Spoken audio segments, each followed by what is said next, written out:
How do you feel this morning? Much better, thank you, sir. Fine. You were sort of groggy for a couple of days, but that seems to be clearing up. Let's see how you can walk this morning, Try, sir.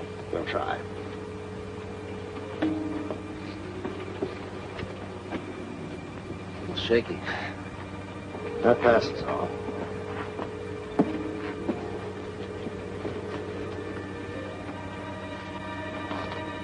By the way, I don't think I know your name. Neither do I, sir. Don't you know who I am? That's why I tried my little experiment just now. I thought maybe if I popped it at you without warning, you'd just answer, and that'd be that. But you must know. My dog tag. You didn't have any dog tag when they brought you in. Must have been blown off. That's what makes it so tough. That'll be all for now, nurse. Help him back to his deck chair, please. Yes, Major.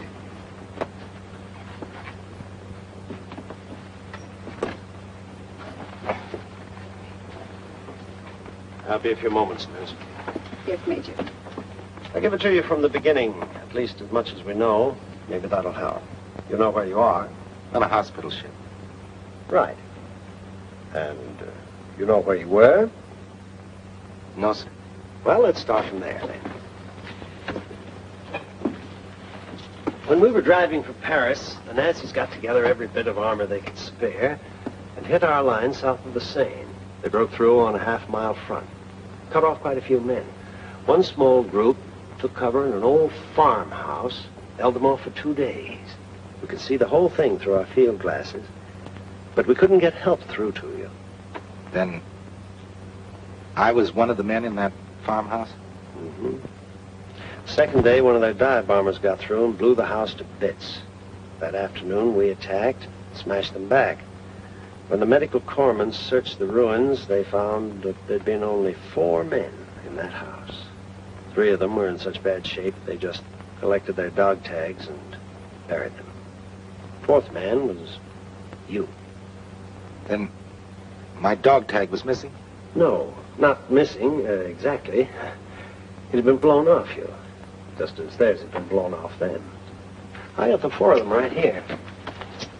All you have to do is take a look at them. When you see your own name, you'll know it. Paul Gregor.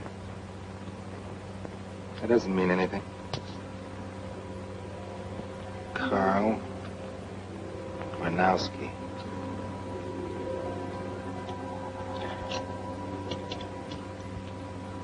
Joseph Loring.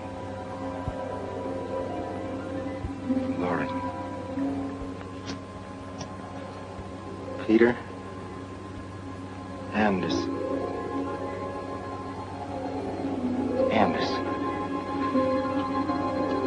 Peter Anderson. None of them means a thing to you. Not a thing. Well, now, don't let it worry you. We'll get a message through to Washington and get all available information on these men. Height, weight, the works. In the meantime, as I said before, don't let it worry you.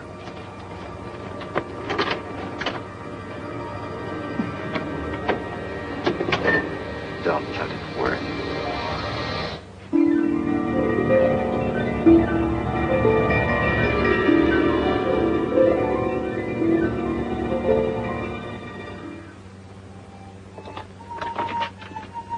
Major Williams will see you now. Thank you.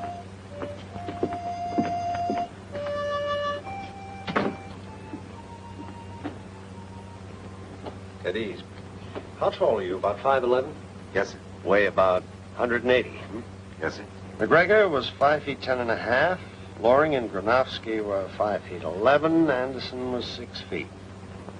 They were all within a few pounds of what you weigh. I'm afraid we don't know any more than we did. We'll have to let the whole thing go until we land. Then we'll forward your fingerprints, and the Army will get all the dope it can. You may be sure of that. Yes, sir. Now, I have your travel orders here. We land in a couple of days. These will take you to a hospital where we'll find out who you really are. Meantime, we don't want to call you by a number. We'd better find you a name. Yes, sir.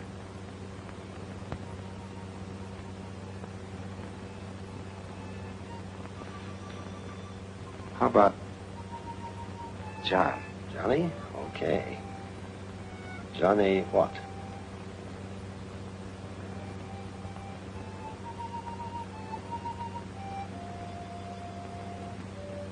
Johnny March. How's that, sir? Good.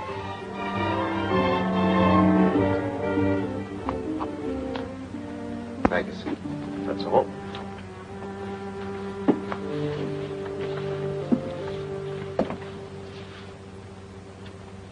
What is it, Johnny?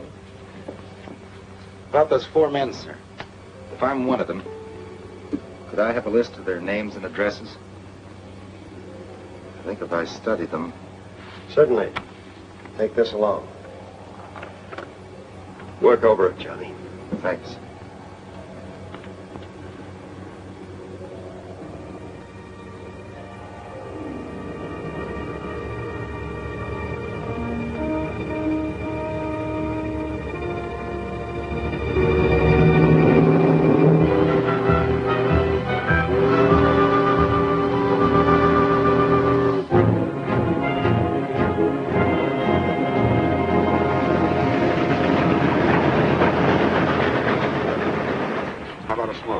No, thanks.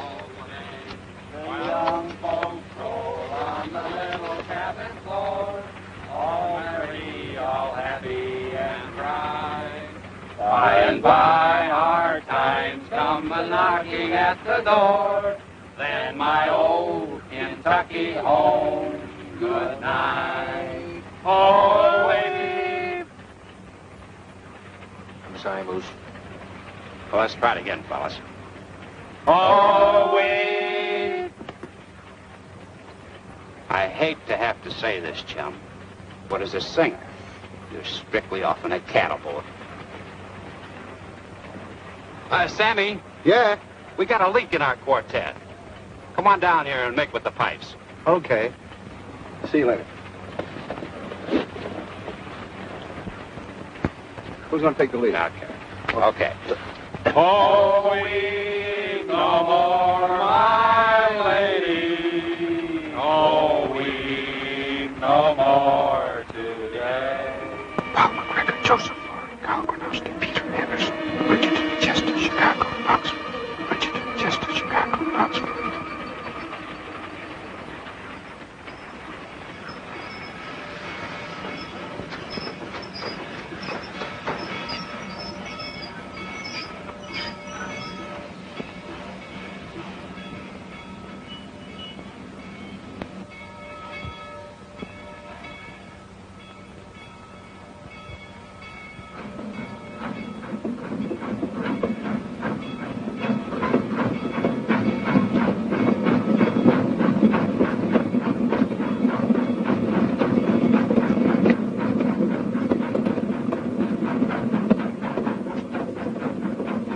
See you guys later. Okay, Sammy. Hey, Pablo, where's the guy I was sitting with? When the train stopped, he jumped off. He got off the train? Why didn't you stop him? Stop him? Why should I? I bet he's going AWOL. Who's going AWL, soldier? Huh? You heard what I said. Who's going AWL? I don't know what you're talking about. All I said is all is well, all is well. Stop stalling. I heard you the first time. Start talking.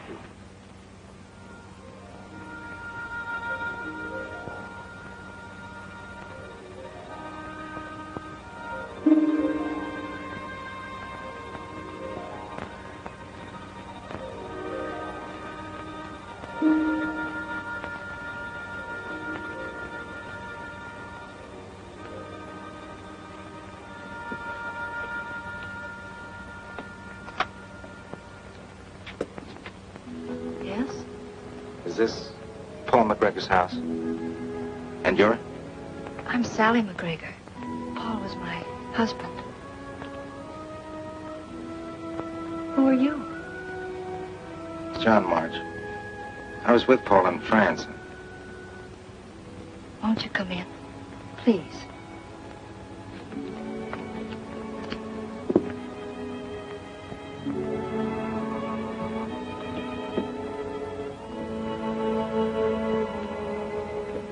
Did Mac... Did he ask you to come and see me? No, it was my own idea. I just happened to be passing through, and I'm glad you did.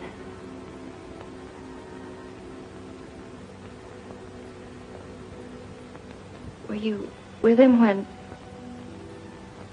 Yes. Did his knee bother him much? Well, sometimes on a long march... Sally, come out, wherever you are. In here, kids. Jane and Judy McIntyre. They work at the same plant I do. Oh. They're sharing the house with me. I'm so hungry I could... I'm sorry. I didn't know you had company. I'd like you to meet Johnny March. He was a friend of Max in France. Oh, how do you do? Hello. Hello. I've got to rush now. I'm on the swing shift. But there are a lot of things I'd like to talk to you about. Or maybe you'd like to go home. Home?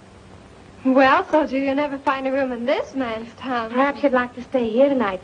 The couch is really more comfortable than a park bench. Oh, I don't want to barge in. I'd give you any trouble. Oh, please stay, Mr. Marsh. Judy will get some blankets, and I'll see you tomorrow.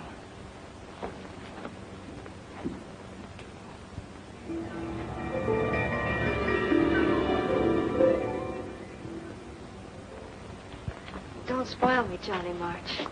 I'm not used to having things done for me anymore.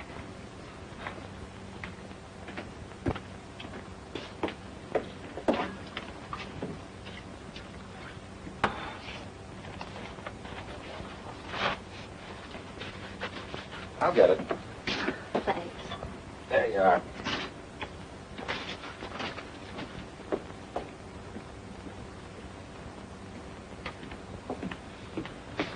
Ooh. You sit down. I'll pour the coffee. Time do you have to go to work? This is my night off. Oh, you're going to take it easy, huh? You can call cooking dinner and sewing, ironing, and doing odd jobs around the house taking it easy. Maybe you ought to go out to dinner. Go out to dinner? Yeah. I haven't been out in months. That's what I figured. That's why I said I thought maybe you ought to go out. With me.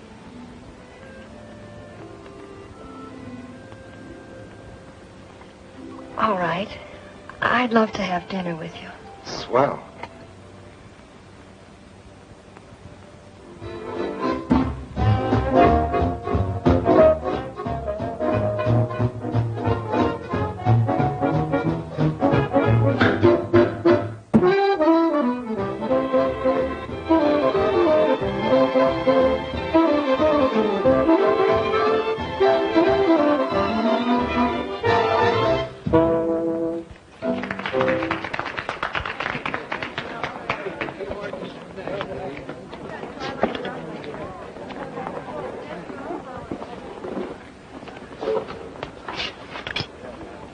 More coffee? Nothing more, thanks. Having a good time? I don't know, Johnny. It's been so long, I've forgotten what it means to have a good time. I guess I am having a good time. Should I be? Of course you should. Mac could be the first one to want you to. I don't know. Mac didn't have much time for fun during the 6 months we were married. 6 months? Didn't Mac tell you? He owned a fleet of trucks, and his work kept him so busy on the road that we hardly had time to get used to each other when... Oh, they're the Bartletts. Mr. Bartlett gave Mac his first job. Do you want to ask them to sit down? Let's. Hello, Mrs. Bartlett. Mac. Sally, when did he get back? Oh, Sally, I'm sorry. Perhaps you'll excuse us. We're having dinner with the... over there. Come, Martha.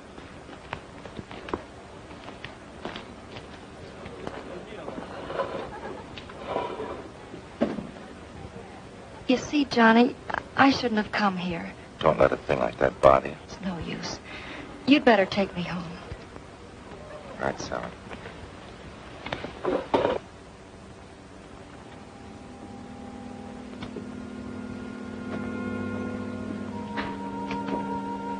Sorry about what happened tonight, Sally. Don't worry, Johnny. I'll see you in the morning. Don't go. I want to talk to you. I don't feel like talking now. Oh, you've got to snap out of this. I tried to. And you saw what happened. Sure, I saw what happened. I saw you quit. Quit without a fight. And now what do you want to do? You want to move out of town. Give up your friends. Give up your home. Because it reminds you of Mac. Sally, it should remind you of Mac. He fought for this. He gave his life so that you could live here. Oh, please, Sally, listen to me. You can't stop living just because you were hurt. These surroundings are part of you. Part of your life.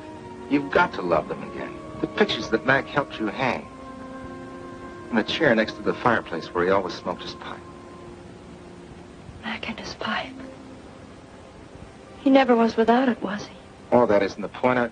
I'm just trying to show you. Answer me, Johnny. Answer me. You lied to me. You never knew Mac. He never smoked a pipe in his life. Oh, please, Sally.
You've got no right to. Why are you still here? If you had one bit of decency, you'd go. It's a good thing I didn't go. A good thing. That's because you knew my husband so well, isn't it? You and he were buddies. I was sitting on the front porch writing you a note when I heard the garage doors open. I don't have to give you that note now because I'm going to tell you about it. You're not going to tell me anything. I've heard enough from you already. Sally, you've got to listen. Oh, no, I don't. Please, Sally. Why don't you go home? Home? I thought this might be my home. It's a laugh. What are you talking about?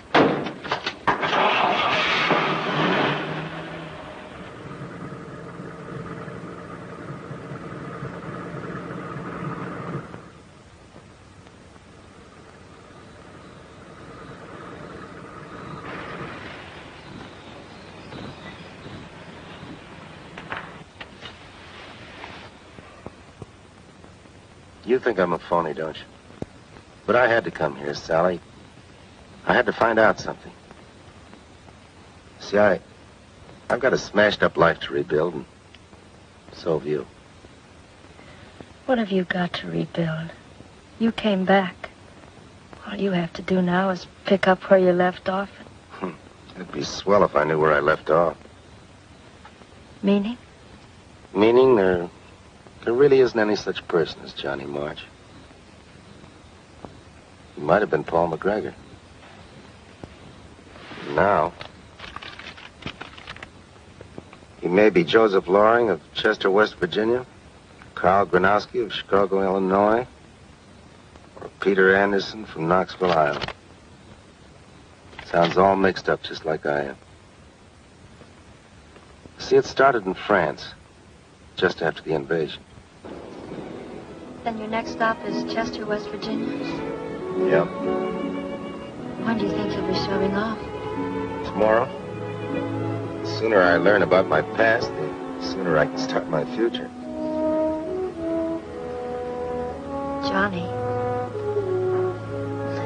this isn't easy to say, but thanks for everything.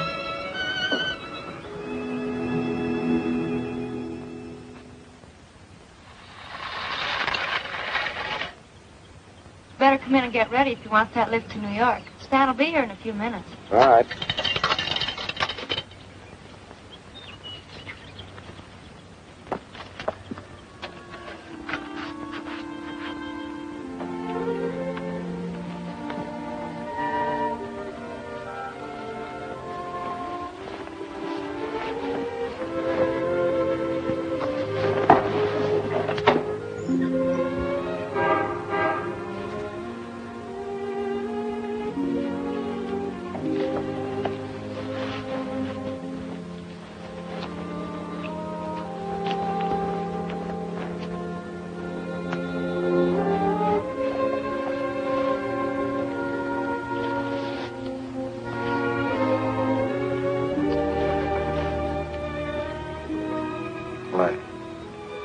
I guess this is goodbye, isn't it?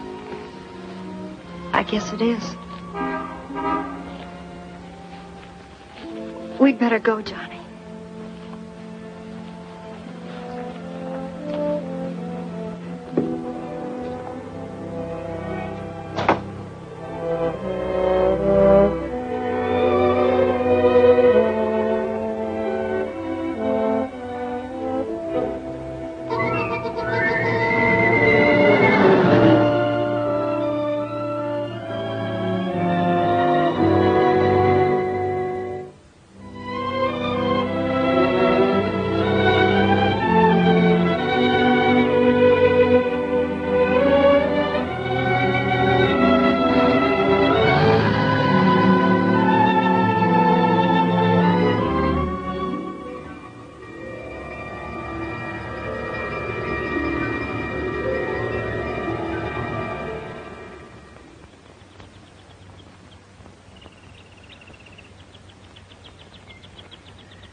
Daddy! Oh, Daddy, I'm so glad you come back. You are my daddy, aren't you? They told me you wouldn't come, but I knew different. Of course you did. Where is your mother? Is she home? No, she's working at the hospital. Will she be home soon? In a little while. And oh, Daddy, I'm so glad you come back.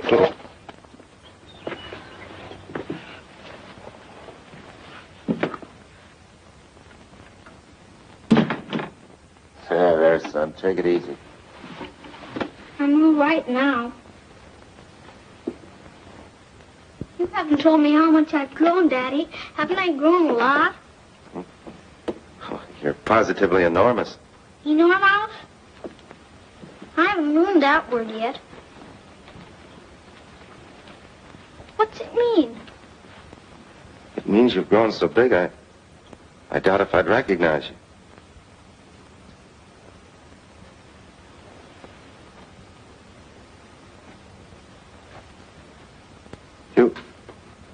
You haven't told me how your mother is. Pretty well, I suppose. She used to cry a lot at night and wake me up, but now I have my own room. Daddy! Daddy! Shh!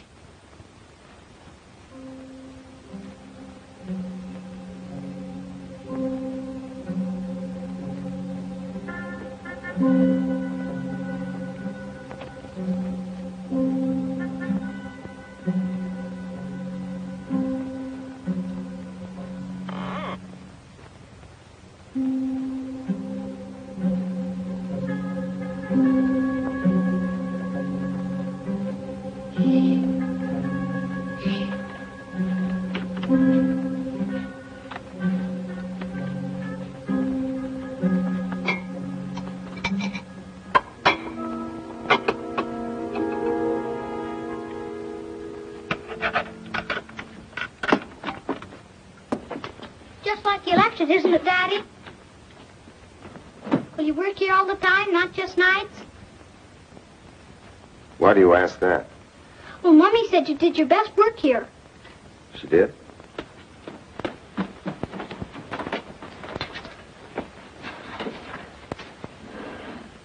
These are your pictures, aren't they, Daddy?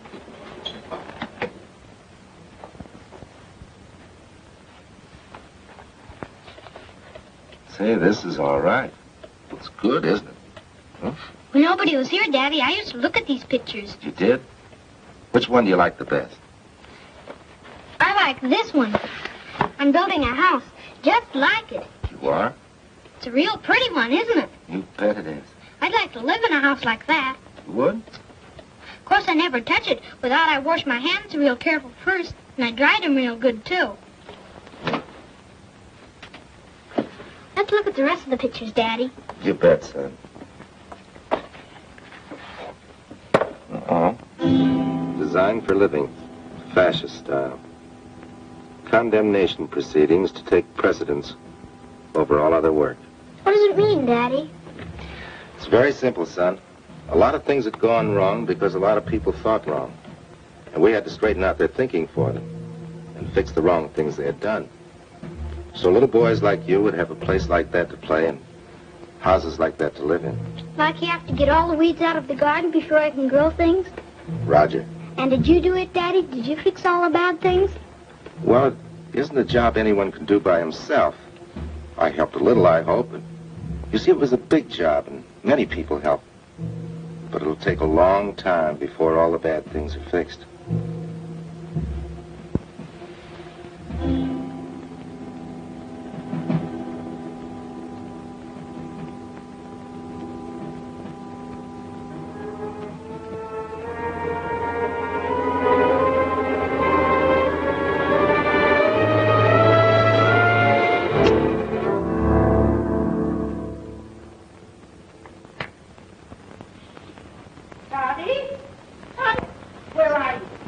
Your mother?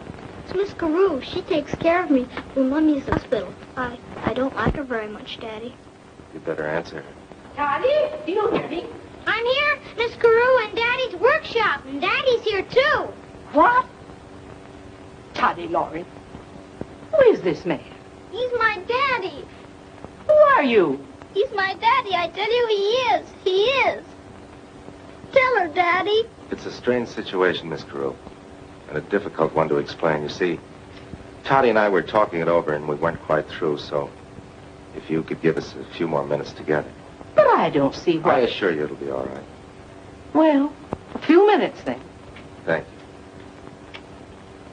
you. Yeah, there's nothing to cry about. You're a big boy. But why did you tell me you were my daddy? Well, it's like this, Toddy. Your daddy sort of sent me to you. Well, he was one of the finest, bravest men in the whole world. And I want you to always remember that. He was a good soldier, and good soldiers don't cry. And you've got to be a good soldier. You have a job. Roger. That's a boy. I must go. Don't go. I want you to stay. I have to go, Toddy. I've got a job to do, too. Come on, fella.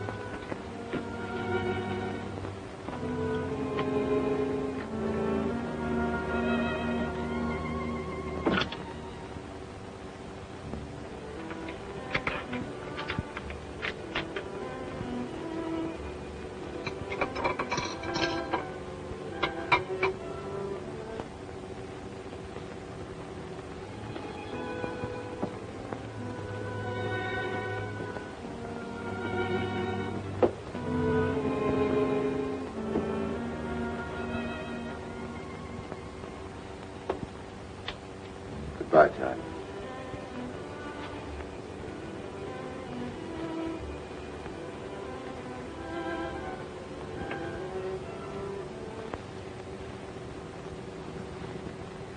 So long, soldier.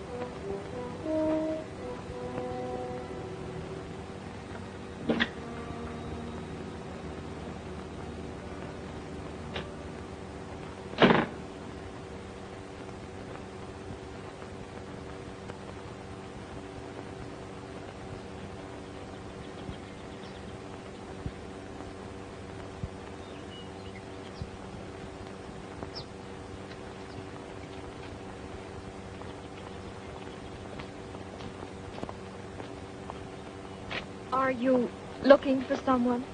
Sort of. Can I help you? I'm afraid not. Thanks, anyway.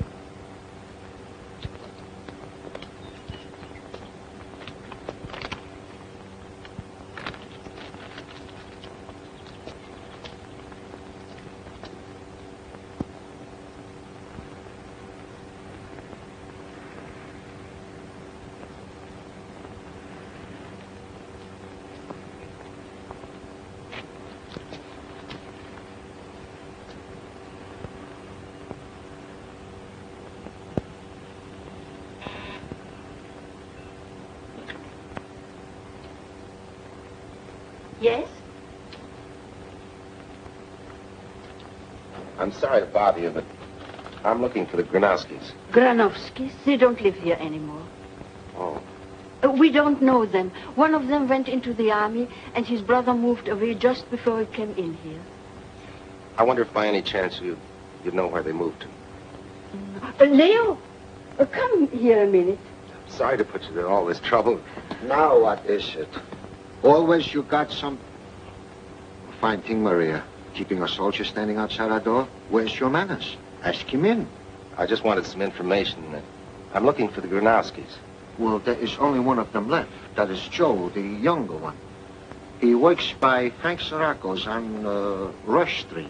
530, I think the number is. Did you know him? Well, I met the young one once or twice. Carl, the older, was in the army.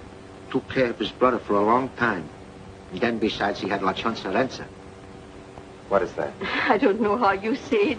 It means like healing hands. He used to take care of things that are sick. Dogs, cats, birds. I remember we had a man like that in the old country. In our village, we thought he was better than any doctor. I see. Well, thank you very much. You're welcome. Maybe you like I fix a cup of tea for you and a nice piece of comic cake. Thank you, but I'm sort of in a hurry. Goodbye. So long, soldier. Goodbye, soldier.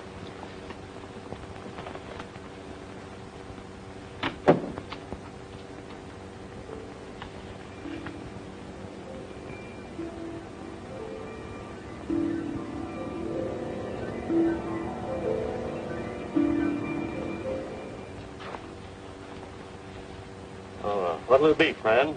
Looking for Joe Granowski. Is he around? Yeah. He's in the back room through there. Thanks.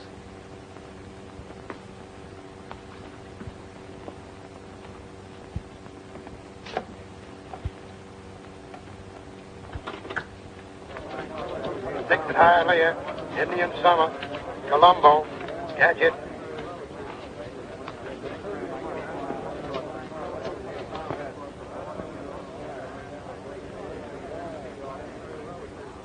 Looking for someone, soldier? Yes, Joe Granowski. Over there, first window, but he's kind of busy right now.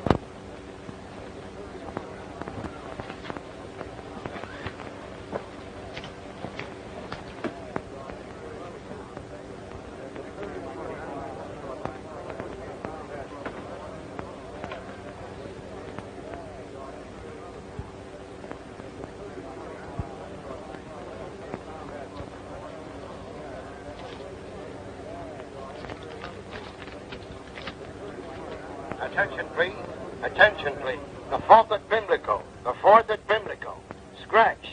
Number 3. Scratch. Number 3.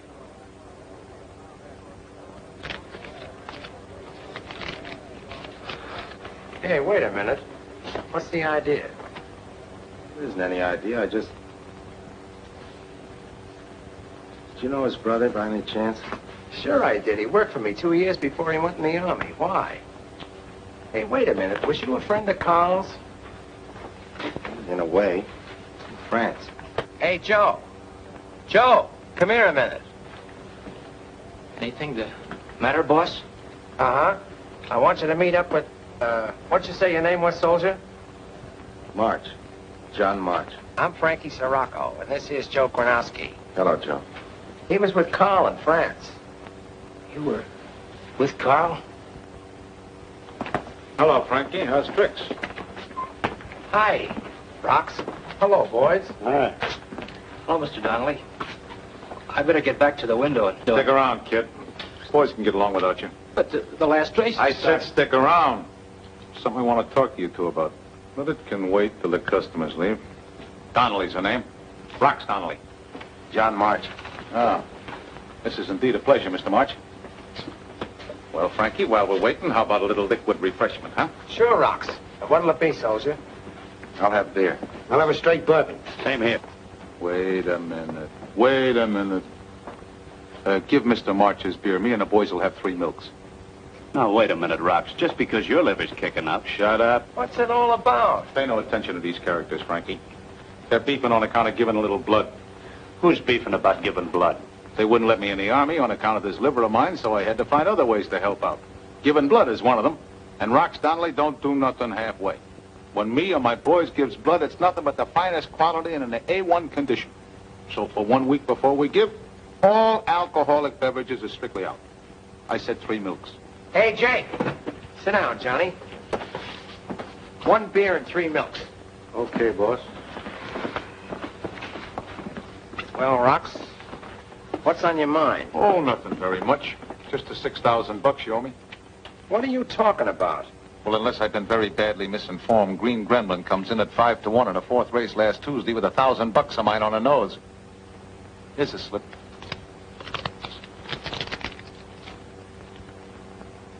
Joe, get me last Tuesday's book. There's no need to, Frankie. It's not in there. Well, you can say that again. But what I want to know is... Hey. Wait a minute. That's right. I did it. Rox met me on the street and gave me the money to put on Green Gremlin.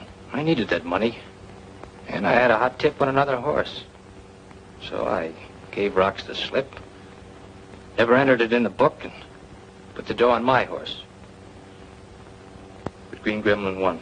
Oh, you dirty double-crossing lumpy nigger. You must take your hands off me. Ah, the soldier's right, Frankie. Rough stuff ain't gonna get you no place. I put down $1,000 and my horse won. I don't care who pays me, but I want the $6,000 that's coming to me, and I want it now. Keep your shirt on. You'll get your dough. This is what I get for getting mixed up with a guy who's... Look out! Look out! Just that! Hey! Somebody turn on the lights. He's been hit twice in the shoulder and the chest. Somebody get an ambulance, quick. All an ambulance. Who is this character? Fanny Partridge. One of Reynolds' monkeys. Why would Spade be sending a guy around to put the heat on Joe? He wasn't after Joe. Me. You see, Frankie, I ain't been making any secret how I felt about that dough you owe me. Must have given Spade an idea. He figures if he can work this deal, it'll look like you and me had an altercation and you plugged me. Well, boys, guess we got a job to do. Let's get going. Okay. Oh, you better bring little Rollo. We may need him. It'll be a pleasure. Come on, unconscious. How do you feel, Joe? Not so good. Take it easy. The ambulance will be here in a few minutes. I always wanted to ride in an ambulance. Only what, Joe? Would you do me a favor? Sure I will. Just in case things don't work out so good. Will you come to the hospital with me? You bet I will. I don't get it.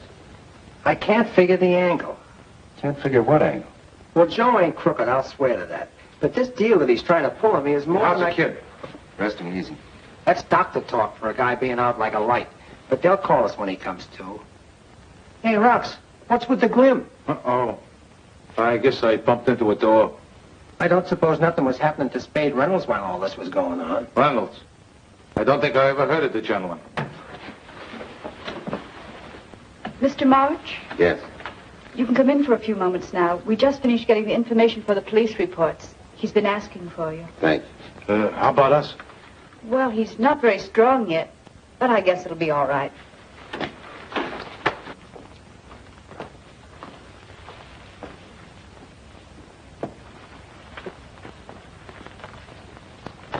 Well, Joe, looks like everything's okay. Yeah. Just my luck. Say, look here, kid, there's something I gotta know. Was you aware of the fact that Spade had a guy looking for me? Nah, not till I saw a guy standing there with a gun in his hand. Well, then why did you yell? If you'd have kept still and let him burn me down, you wouldn't have to worry about the $6,000. Why did I do it? I guess it's just that I'm a sucker. You think a guy that thinks enough of something to stop lead is a sucker? Don't you? I'm just wondering about your brother. You keep him out of this. Carl took care of both of us until he went in the Army. Just before he left, he told me he was fighting for a right. His right to become a doctor so he could help me. And look what it got him. I figured one chump like that in the family was enough. Well, if you had it figured out that way, why did you look out for me, a guy you just tried to double-cross? I just told you why. Because I'm a sucker. A chump.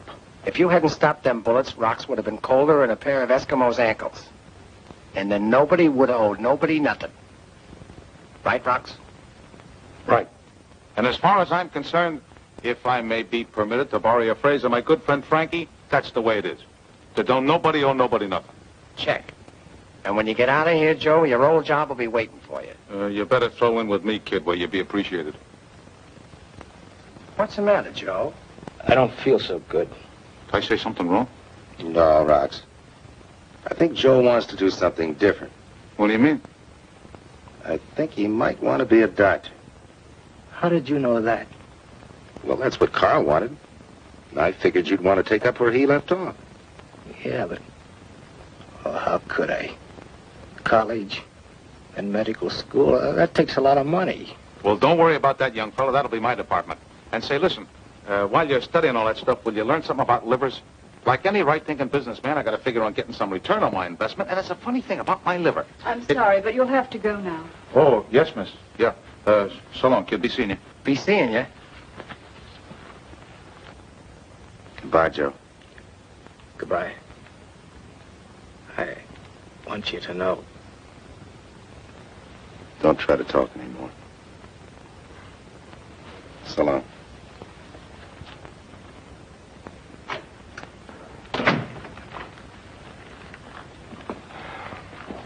Where you going from here, Johnny? I'm going... Oh. Where's that? Knoxville, Iowa. You ain't leaving tonight, are you? Yeah, just as soon as I get a bite to eat. Well, how about having dinner at my place? Well, You got to eat someplace. I'm going to throw a party. I want you to meet my girlfriend anyway. Bring him along, Frankie. Okay, Rocks.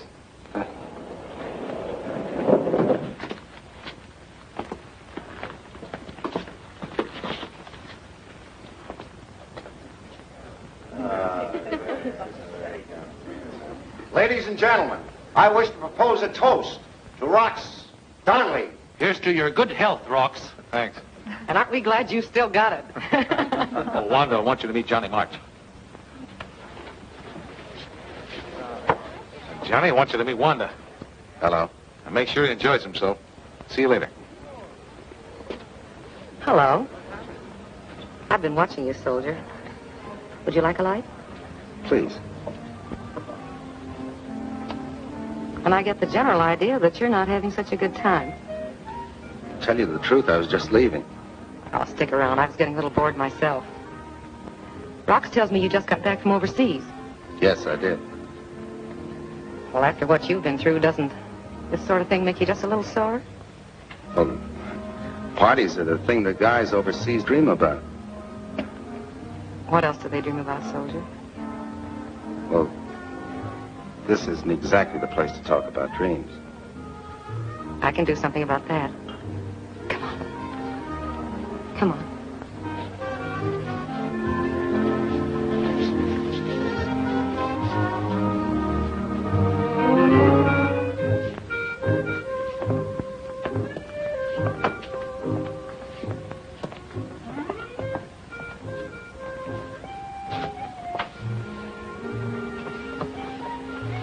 Come on, tell me about those dreams.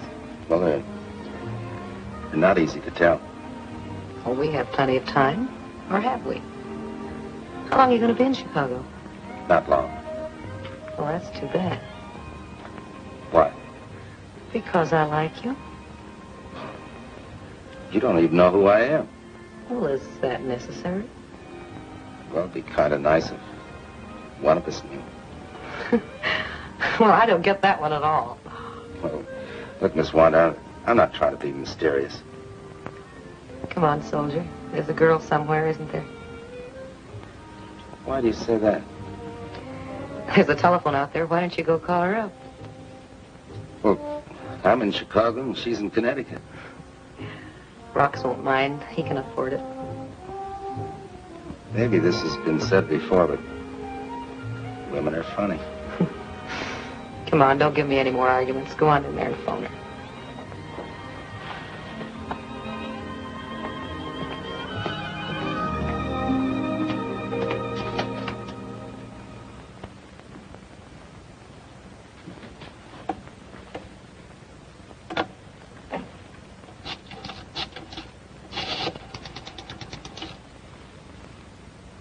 Operator, I want Mrs. Sally McGregor at Bridgeton, Connecticut. That's right, Bridgeton. Bridgeton.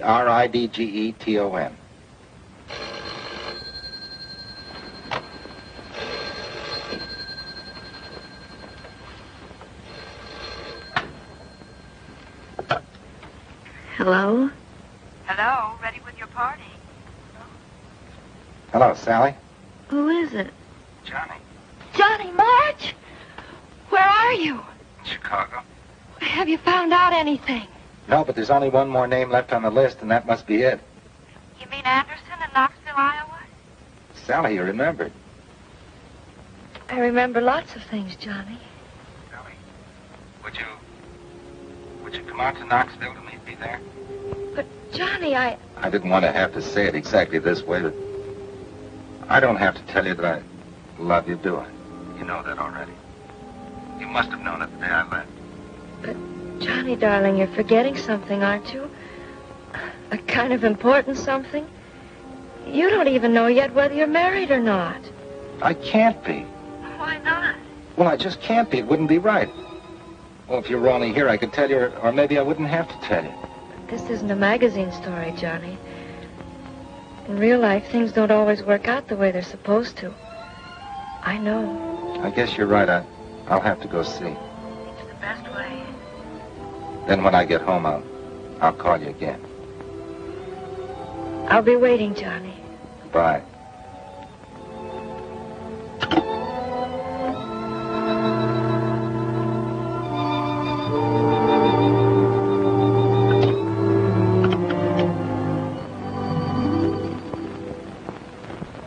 Is everything okay? It's going to be. That's great. I'm like one of those Kipling characters who can fix things for everybody but themselves. You don't want to go back in there, do you? I don't want to seem ungrateful, but I've got a long way to go. So I better get going. Well, then don't bother to say goodbye. The library's in there. The elevator's across the hall.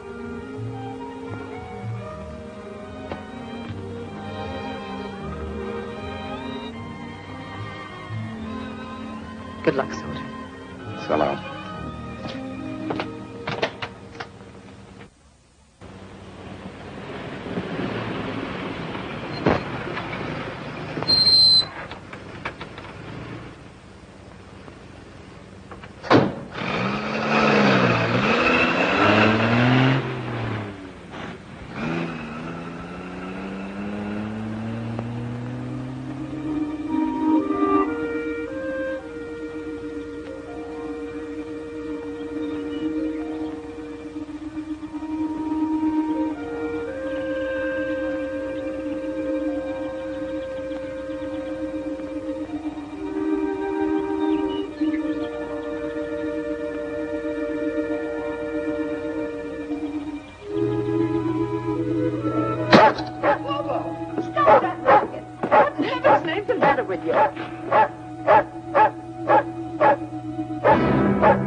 Are you Mr. Anderson?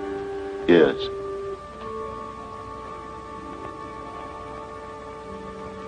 And I'm not. What's the matter, boy? Oh, nothing. I'm sorry about all this. It wasn't your fault. You see, we had a son about your age. For a long time, he was missing in action. Last week, we got official notice. Hobo's the one that's to blame. He was Peter's dog. And when I saw him jumping on you, I forgot he acts like that towards every soldier. Thanks, Dad. You look tired, boy. Have you come a long way? I have come a long way. We were just going to sit down for supper. You'll stay and have a bite, won't you? Will I? Of course you will. Sit right there. Yeah. I'll have supper ready in a minute. Dad, call Harry. Yes, Mother.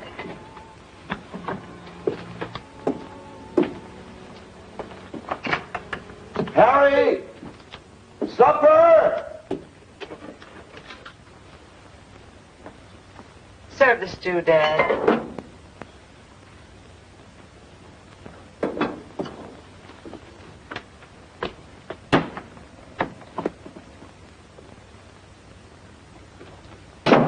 Hello, Harry. Hello.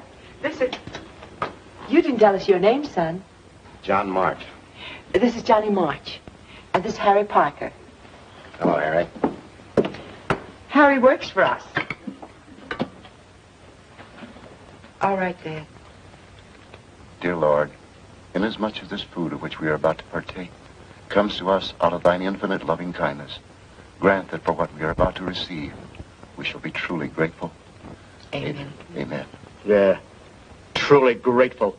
For nothing. Harry. I've always been one for speaking what was in my mind, and I ain't gonna stop doing it now. I've told you have nothing to worry about, haven't I? Chuck Walters will pay you more than I'm paying you now. Please, Dad, we have a guest. I'm sorry. Don't let me stop you. Mother's right. It's just that, well, we don't have much company, and I guess I've let my manners get sort of rusty. I should say you'd have a lot of guests if you invited everybody as casually as you did me. Especially not knowing anything about me or who I am. You wear the same uniform our boy wore, son. That's enough for Dad and me. You knew Peter, didn't you? Yes. I was with him in France when he was killed.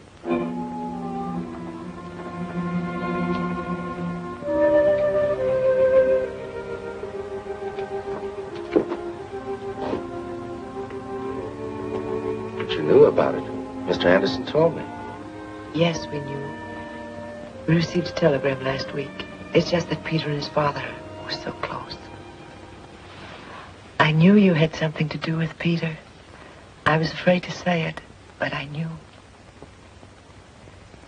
And when it came, was it quick? He didn't suffer a single instant.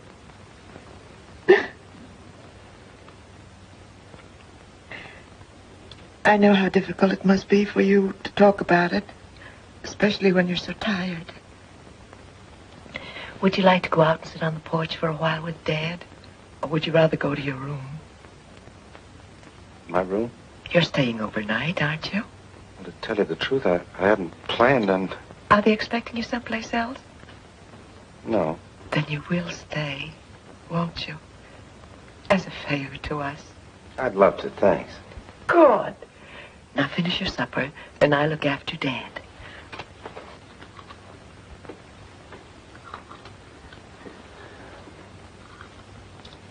I guess the Andersons were pretty cut up when they heard about the death of their son, weren't they? Yeah, she's quieted down a bit now, but Anderson ain't been the same since it happened. He just don't seem to give a hoot about anything anymore. That's why he's getting rid of the place. Selling out? Yeah. Tomorrow, lock, stock, and barrel. They're moving into town. Mrs. Anderson don't want to go. Neither do I. We've argued with him for hours at a time, but it don't do no good.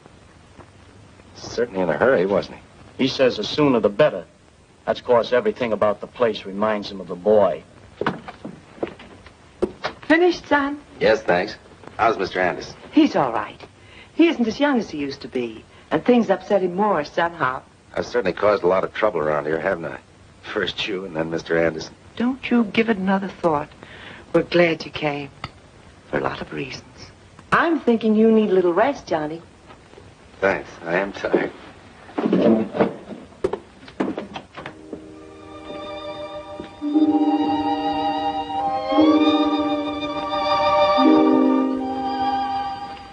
This was Peter's room.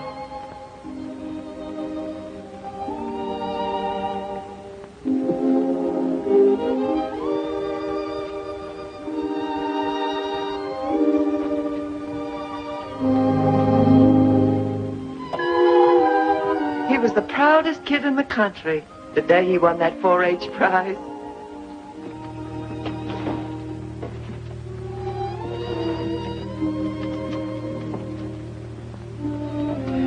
Rest well, son.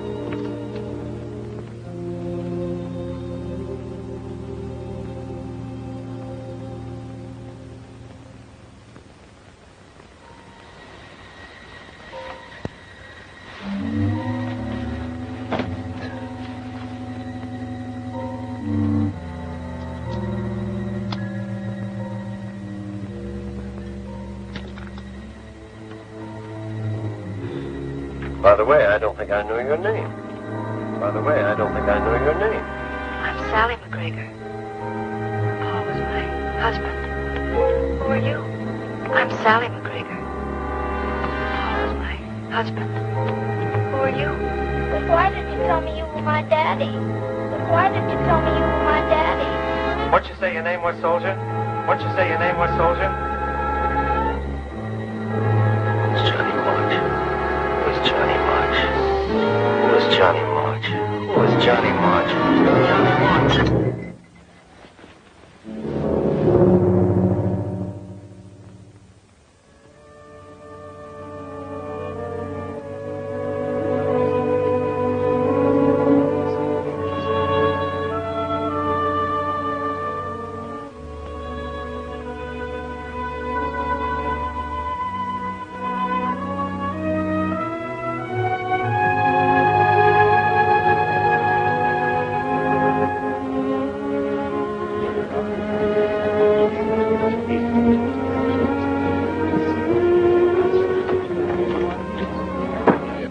Kind of got you down, hasn't it? It's a little hard to have people walking around your house and pawing your things. I know now I made a mistake. I guess I'll just sit up here out of the way until it's over.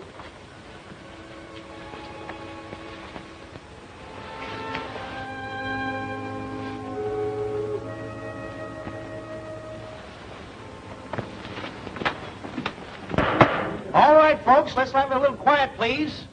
I guess you all know why we're here, without any long palaver from me. All I need to remind you is that we're selling the Anderson farm. Finest farm in the county. The best equipment, the best furniture, and the finest collection of livestock for 100 miles around.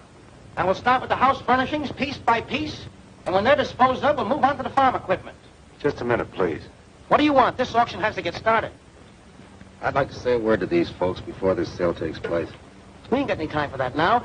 Ladies and gentlemen, as I was about to say, let's hear what the soldier has to say, Sid. Thanks. It's just that I don't think this auction should be held. I know that Mr. Anderson decided to sell this farm, but when he made that decision, he wasn't himself. I think you all know the reason why. You see, this just wasn't a farm to him. It was something far more precious, something that he and his son had built together. Now that son is gone.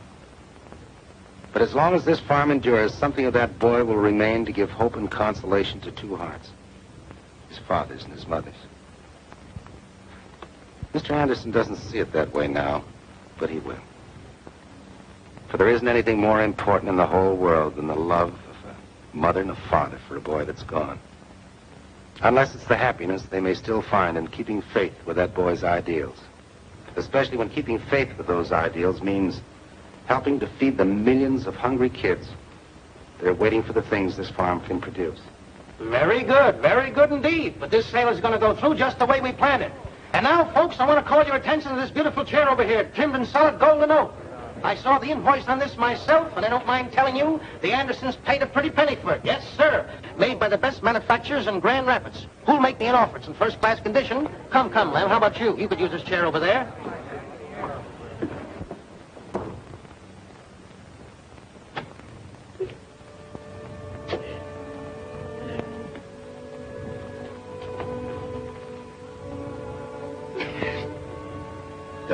Mrs. Anderson. Nothing's going to be settled.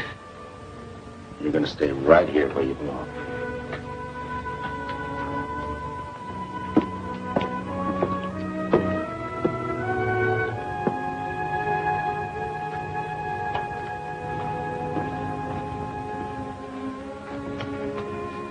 I guess I don't have to tell you that I'm grateful for what you did. You've both been very kind. I just want to say that... I'll get it. Hello? Who? Yes, he's here. Johnny, it's for you. For me? Yes.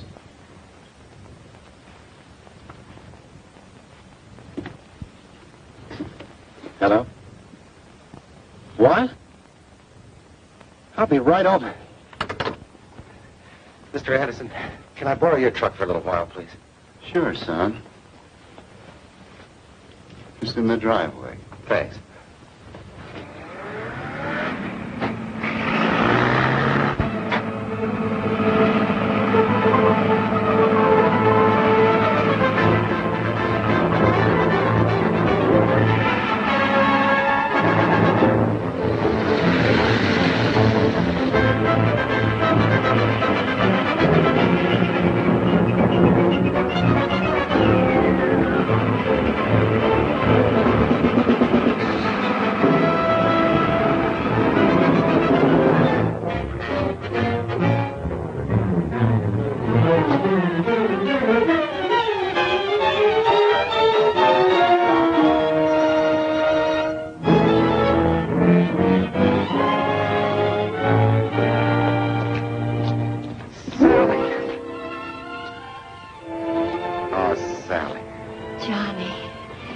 Everything all right? You mean, do I still love you? You know I do. I know, but have you found out who you are? You're Peter Anderson? No, I'm not, but don't let that upset you, honey. It doesn't matter now.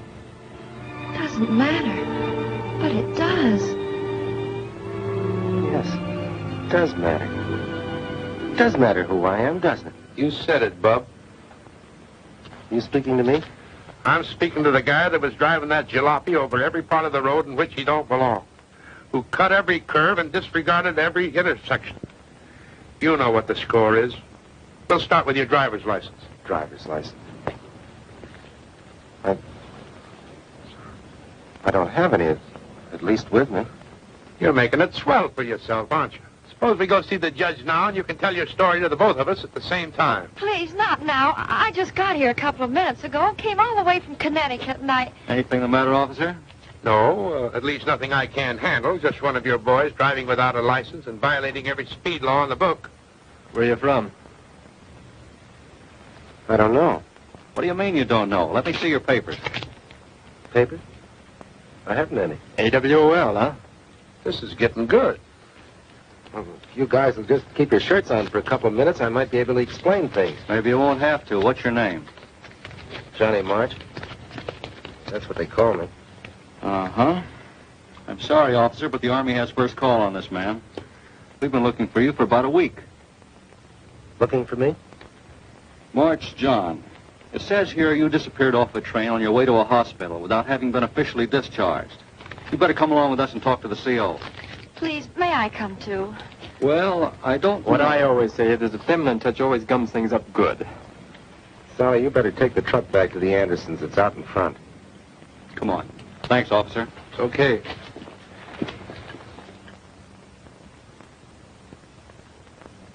And I didn't think I was actually doing anything wrong, sir. Jumping off your train, not notifying your commanding officer of your whereabouts for 1 week? See, I was just trying to establish my identity. That's the Army's job, not yours. Private March, you are AWOL. And until I receive further information regarding you, you will be confined to the guardhouse. Yes, sir.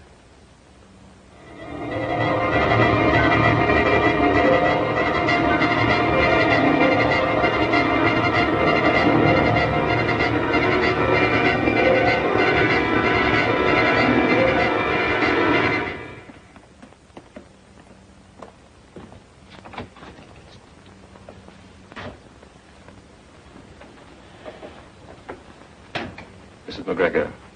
I'd like you to meet Major Brown of the Medical Corps. How do you do? Major Brown is a psychiatrist. Sit down, won't you? Thank you. We sent for you, Mrs. McGregor. You found out who he is? Yes, we know who he is.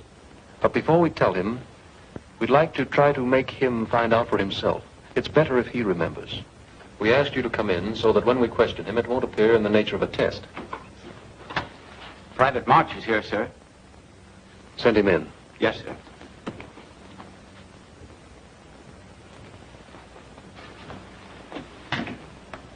At ease.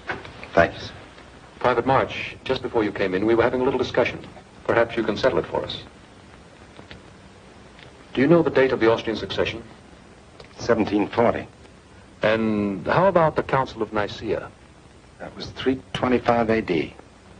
And do you happen to know just why you remember those dates? Well, after all, I should have. I was a professor of history at... Sally, Then you do remember who you are? Yes, sir. And your fingerprints verify the report beyond doubt, Captain? Captain? Yes. Captain Aldrich flew his plane in over a farmhouse in which 4 American soldiers had been trapped, hoping to drop food and supplies to them. Just as he came over, a German dive bomber came in and blew the farmhouse to bits. Just how Captain Aldrich escaped when his plane exploded is more than the authorities can state at this time. Suppose we just check this report. Yes. Name? Charles Aldrich. Age? 33. Next of kin? Orphan. Marital status? Single. That's all.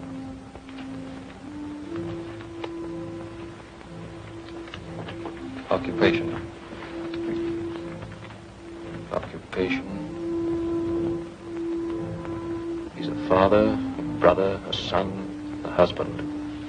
He's a doctor, a farmer, an architect, a truck driver. He is all men. The principles they believed in and fought for are still living in him. And from now on, it's going to be his job to stand for those things. Because when Johnny March came home, they came home too.